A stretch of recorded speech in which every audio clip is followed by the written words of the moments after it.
ladies and gentlemen, welcome back once again with the Economancer. Today we're going to be discussing the cosmic wheel. I'm going to start with a parable of the master gardener. In a verdant land, there was a master gardener named Lysander, renowned for nurturing the most exquisite garden. His garden was a testament to diversity, order, and beauty, curated with plants from distant lands, each harmoniously positioned for sunlight and shade. However, as the cycles of nature ebbed and flowed, challenges arose. Weeds threatened to strangle the beauty. Pests sought to feast, and the elements tested the garden's resilience. Much like entropy in the universe, a natural force constantly tried to pull Lysander's ordered haven towards disorder and randomness. Each morning, fallen leaves and withered flowers painted a vivid picture of nature's relentless march towards chaos. Amidst this, Lysander had a secret, an ancient tome, a legacy of past gardeners. This wasn't just about plants, it was a codex of patterns, the language of nature. By decoding the whispers of wind, the dance of insects, and the rhythm of seasons, Lysander extracted valuable information, separating meaningful signals from nature's noise. The array of challenges the gardens faced demanded an equally diverse arsenal of responses from Lysander, a particular bird's song to ward off a type of pest, a concoction for a specific weed, or a touch to soothe a wilted plant. His reactions, diverse and tailored, ensured that the variety of his interventions matched the multifaceted challenges. Yet, amidst the daily toil, Lysander realized a profound truth. The very entropy, the force that drove disorder, was also a catalyst for growth. It compelled adaptation, evolution, and innovation. It wasn't a mere antagonist, but a part of the garden's life cycle. In retrospective moments, Lysander recognized a unifying essence, the logos of growth, an innate thrust of life pulsating through every being. Yet this force manifested uniquely in each entity, the individual logoi. Each flower, insect, and dewdrop was a distinct note in the symphony of the garden, yet all played in harmony with the same universal tune. The cycles of growth, decay, and rebirth in Lysander's garden mirrored the vast cosmic dance that has captivated philosophers, theologians, and scientists for eons. Though through this delicate interplay of entropy, information, diversity, and essence, his garden transformed from a mere terrestrial paradise into a profound allegory of the cosmos. So let's start talking about this.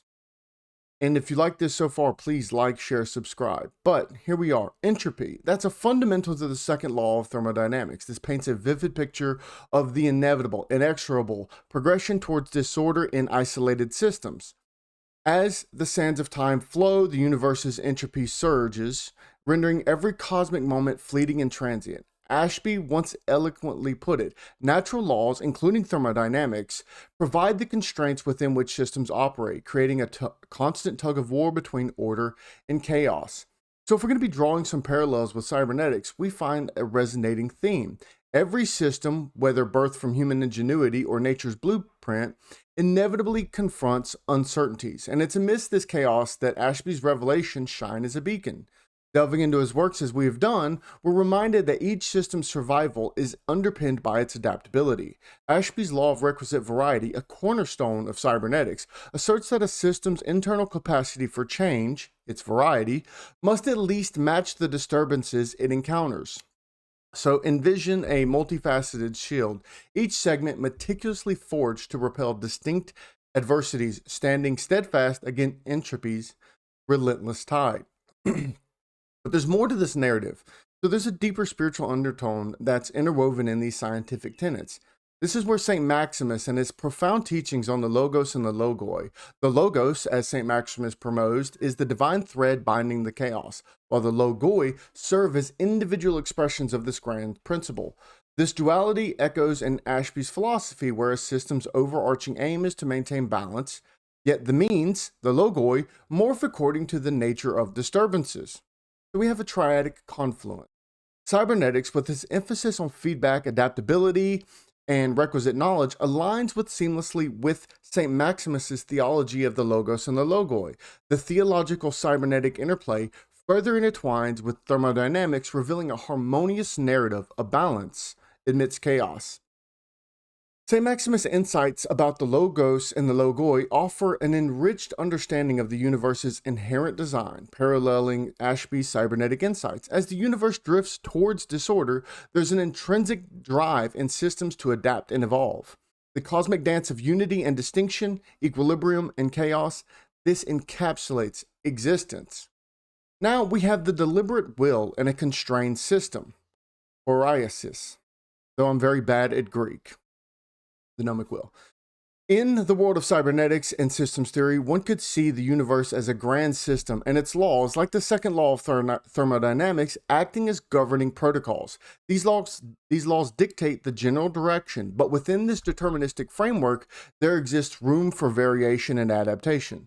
Similarly, in a theological framework presented by Saint Maximus, humans possess a certain deliberative capacity termed as proairesis. Again, really bad at Greek. I'm pretty sure Woody Woo's going to stab me over this, but we'll see. So the tripartite, human nature. So Saint Maximus elucidates this tripartite constitution of humans. We've got body, soul, and a third component often associated with freedom or the gnomic will. The third component isn't just another passive aspect of humanity. It's dynamic and transcendental. It's the facet that grants us the capacity to choose, to exercise our free will, even within constraints. So we have limited free will in a determined universe. If we analogize the universe deterministic laws, like the Second Law of Thermodynamics, to the garden's fixed boundaries earlier allegory, proairesis becomes the gardener's, Lysander's, abilities to make choices within these boundaries. The garden's, or universe's, constraints don't negate the gardener's freedom, but shape it. Just as Lysander can't change the sun's position or halt the onset of winter, he still exercises his free will in planting, pruning, and nurturing. So we have this farmer's paradox going on here in our free will. The ancient farmer sowing seeds and expecting a crop operates within the logical constraints of nature.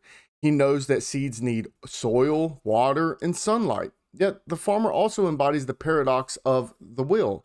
When he lifts his hands to the heavens, making an illogical plea for his crops to flourish, this act doesn't defy logic. Instead, it represents the intersection of human agency with the acknowledgement of higher, often uncontrollable forces. The farmer's pleas signify humanity's intrinsic yearning to connect, influence, and seek the divine, even within the constraints of the physical universe. So in a cybernetic system, adaptation, feedback loops ensure the system's stability. Analogously, the will can be seen as humanity's feedback loop. It's our ability to introspect, deliberate, and make choices that ensure our spiritual and moral equilibrium. While external disturbances, such as entropy, might push us toward disorder, our gnomic will enables us to recalibrate, seek the divine, and find our path back to harmony. Saint Maximus' concept of this seamlessly fits into our model by representing the unique, transcendental capacity of humans to deliberate and choose, even within a constrained system. It's this very deliberative will that bridges the logical with the illogical, the physical with the spiritual, and the deterministic with the free. Now, I want to explore this idea of the logoi a bit more. So the logoi are individual expressions of the divine logos. However, as per Saint Maximus the Confessor's teaching, it's essential to clarify that the logoi are more than mere manifestations. They are uncreated, divine propositions extended to creation itself. They represent the divine will or suggestions for the very essence and purpose of all beings, inviting a response from creation back to the sender. This dynamic isn't a top-down decree, but a loving reciprocal relationship between the creator and creation. In Lysander's garden, we can see that as each plant, insect, and element not merely existing in a state of being, but being in a constant active dialogue with the cosmos. They're not only created, but also engaged in a continuous response to the uncreated logoi, contributing to the cosmic symphony, to the very existence and the roles they play in the garden's tapestry. While our discussion attributed proairesis primarily to the gnomic will, it's crucial, based on Saint Maximus's doctrine, to elaborate on its richer, more complex nature. Proairesis encompasses thought, judgment, and appetite or desire. It's an intricate process that begins with thought, proceeds to the judgment of that thought, and culminates in a desire that reflects the individual's holistic existential orientation. This process is filtered through the soul's multifaceted powers, reason, spiritness or emotion, and desire, and reflects a person's comprehensive existential direction, not just isolated decisions or desires. For instance, Lysander's choices in the garden aren't spontaneous or isolated. They're the result of his continuous engagement with his thoughts, judgments, and desires, reflecting his deeper existential alignment with the garden's, and by extension, the universe's harmony. In the context of entropy and the cosmos, proairesis represents humanity's collective response to the divine logoi, a response that's more than the sum of the individual actions. It's the culmination of humanity's shared thoughts, judgments, and desires, shaped by our collective reason, emotions, and aspirations. This collective proairesis doesn't just react to the universe's physical laws like entropy, it engages in a profound dialogue with these principles, contributing to the cosmic narrative not just through humanity's existence, but through our existential journey. However, something to think about here when we're talking about entropy. There have been recent insights from interdisciplinary explorations that challenge this conventional view of entropy as disorder, and I tend to be a big fan of this idea. So we have theoretical physicist Sabine Hossenfelder. She posits that entropy is more about the information known to an observer than an inherent property of a system.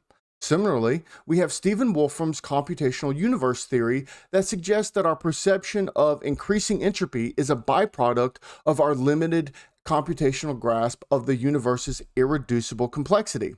And then last, one of my big favorites is cognitive psychologist Donald Hoffman. He takes this a lot further by proposing that our physical reality, including entropy, is a construct of our perceptual interfaces. And this has evolved for fitness and not truth revelation. Now, it's important to think that each one of these is all building on the idea of information. And so these groundbreaking perspectives imply that entropy, rather than some unassailable decree that's linked to the universe, this is linked to our perceptual limitations. This revelation resonates deeply with Lysander's experience in the garden. His understanding and management of the garden's entropy were confined not by the garden's intrinsic properties, but by his knowledge and perceptual capabilities. The ancient tome he revered was akin to computational rules in Wolfram's universe, or the interface of Hoffman's conscious realism, a key to transcending his limitations. Intriguingly, this aligns with Saint Maximus's theology. Humans, though operating within the universe's constraints, again, like the Second Law of Thermodynamics, possess the proairesis, the deliberative will. This capacity allows them to exercise free will within these boundaries. Much like Lysander's choices within the garden's constraints, proairesis, by the way, it's proairesis, represents humanity's feedback loop, the ability to recalibrate, seek the divine, and find harmony amidst the external disturbances akin to entropy. So now we get to go into the concept of intersubjectivity, which further intertwines these perspectives, providing a shared perception of entropy among different observers. It suggests a deep interconnectedness of all conscious entities, reminiscent of universal harmony. Lysander observed in the garden's life cycle.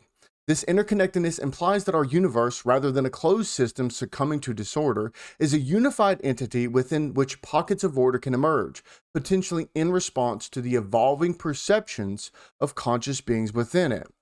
Now, I want to open this intersubjectivity through the lens of Luhmann's systems theory. As we all know, I love some Luhmann.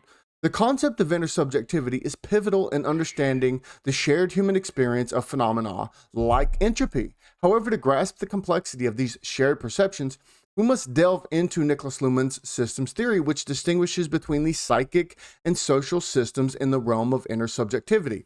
Psychic systems, according to Luhmann, comprise an individual's thoughts, sensations, and internal experiences.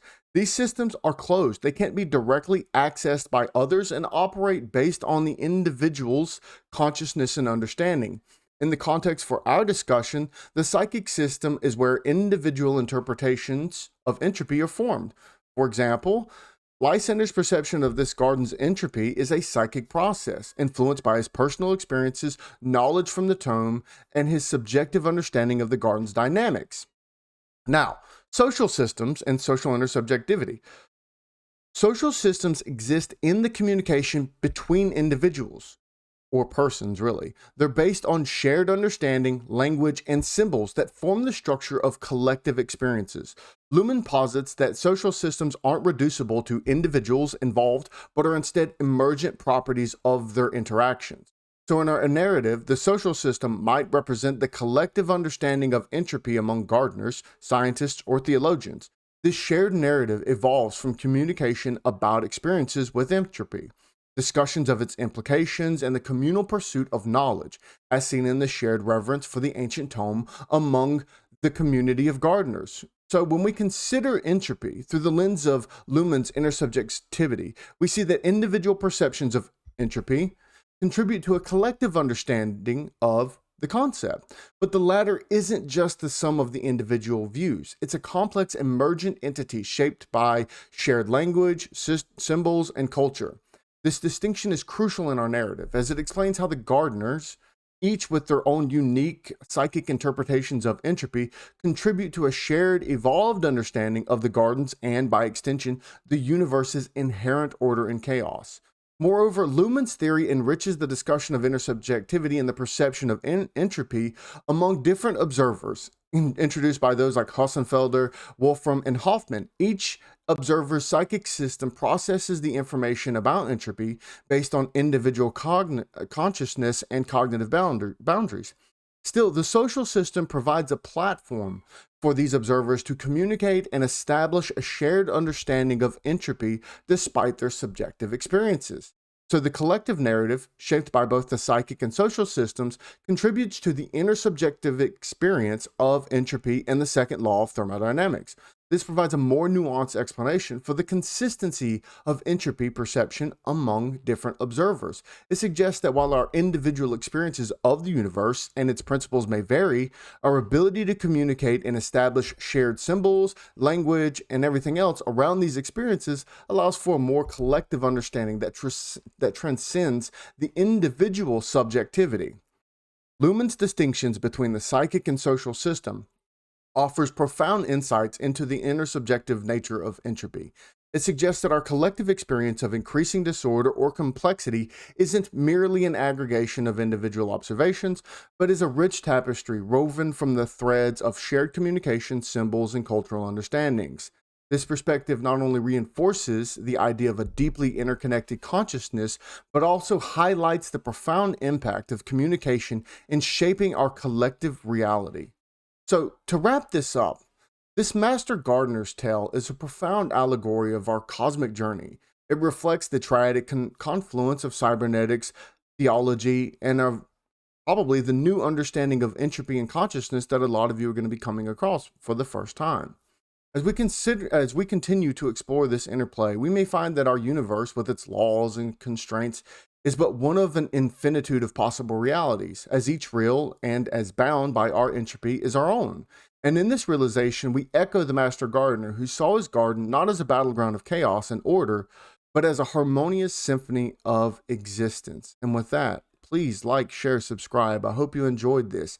If you have any questions, comments, or considerations, please leave them. Let me know if you want me to go do a more in-depth video where we're going to talk about this rethinking of entropy and how we have consciousness and the second law of thermodynamics. And I will be preparing and setting up probably the final video for Ashby's work in an introduction to cybernetics through the theory of requisite variety, and then I'm probably going to go into requisite variety and requisite knowledge, and then moving into the conate and Ashby theorem of the good regulator, because I think that ultimately those three pieces ultimately create really, really strong arguments for a God of the universe, and then, working on that, etc. But please like, share, subscribe. Thank you so much for coming and learning about the Economicon.